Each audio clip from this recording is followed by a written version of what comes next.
Hello mga mommies! I'm so excited to share with you my first DIY cupcake bouquet.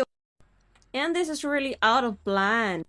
Pero kay giganahan mo ko sa outcome atong cupcake nga akong gigama nga may pa flower at atong February 14 Valentine's Day nga nagdibo ang kinugos akong bana. So, wag nakaroon na po ko nga okay, magama po day ko ka ng cupcake bouquet sa ako ang birthday kay pagka February 20 man to akong birthday adto. So, mo na to.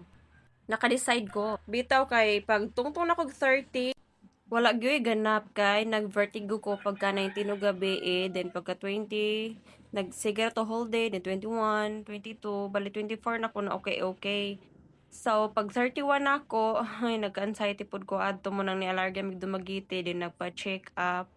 And then, so namawi ko karon nga pag 32 na ako, di ba gitagbo jud ko mga kuan pag 30 na ako, diha na nanggawas ang mga kuan kakulian sa panglawas. And 3 days before sa akong birthday, nagpalit na dahil ko aning mga paper cups. Though dagko na akong nagama din, di pud kaayo siya. Dako-dako ra siya kanang kuan opening bitaw. Pero na carrier bills ra siya kay ako siyang gibutangan og kanang scratch paper sa ilalom para na imo sagang sa cupcake if ever man galing nga mo lusot siya didto para ma-unstable siya sa ibabaw.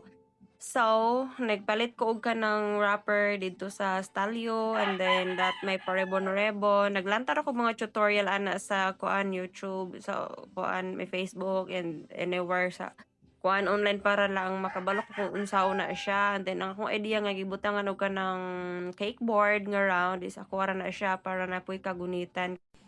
At this point nakulangan pa ko kay na pa ito katong naimurag pa downside kanang inana sa iyang ribbon ba mo na nga nag-add na pud ko then gibutangan og kanang glue pero ana gikilig na nalipay na ko ani nga outcome na ko nga bisag wa pa na siya nahuman kana I thought nga okay na siya human na pero sa pagka-final gyud na ako pa na siyang gidugangan og katong naimura siya og kanang net nga may pagka green nga kuan color.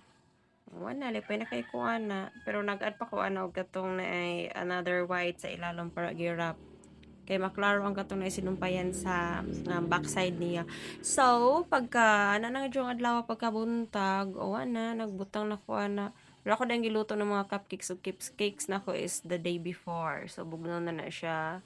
Then, nagpapalit og Japanese paper para magbutang ana muhold po na siya usa po na sa hinungdan ana niya then mura po siya na idahon-dahon bitaw una na ko gibutang inadto pero lisod pag pipe sa kuan frostings basta iginadto so gikat na lang nako kay nagutong yun ko anang nag-pipe ko sa mga petals bitaw sa mga roses sa mga flowers so ana lang nako to siya na videohan.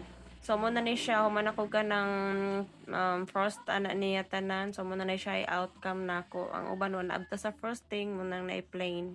Gi-practice na ako 32 on. Charan! Nara siya.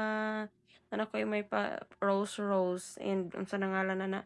Then gitapad sila. Duha na akong bouquet. And muna dyan na siyang video sa akong birthday. So, thank you, self! I love you, self! I feel so special! So, Morato, thank you for watching, guys! Bye!